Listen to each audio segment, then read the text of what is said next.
Gabika a Danka zasvetili svoje životy zvieratkám, ktoré potrebujú našu pomoc najviac. Ich cesta za snahou pomáhať začala pred vyše 4 rokmi, kedy vznikol útulok Malá farma v Košiciach.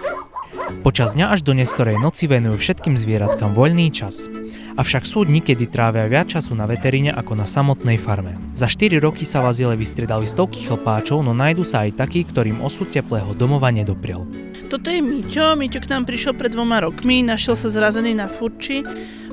Ležal v bolestiach na asanačke, ktorá vlastne odchytáva tieto psíky, nikto mu nechcel pomôcť. Je strašne priateľský, miluje deti, psov, všetko živé, rád sa naháňa, hrá. Malá farma však prichýli aj koníka či ovečku.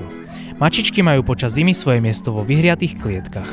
Priestory malej farmy začínajú byť akútne nedostačujúce a k zmene neprispieva ani fakt, že počet adoptovaných zvieratok rapídne klesá a nové denne pribúdajú. Aktuálny počet psíkov presahuje 120. Pomôcť im však môžete aj vy.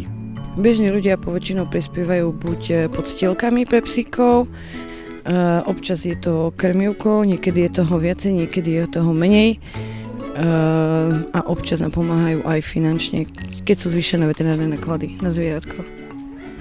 Ďalšou možnosťou pomoci je venčenie štvornohých parťákov, ktorí vám na znak vďaky vyoblizujú celú tvár. Pre súkromnú strednú umeleckú školu filmovú Ivan Korybanič.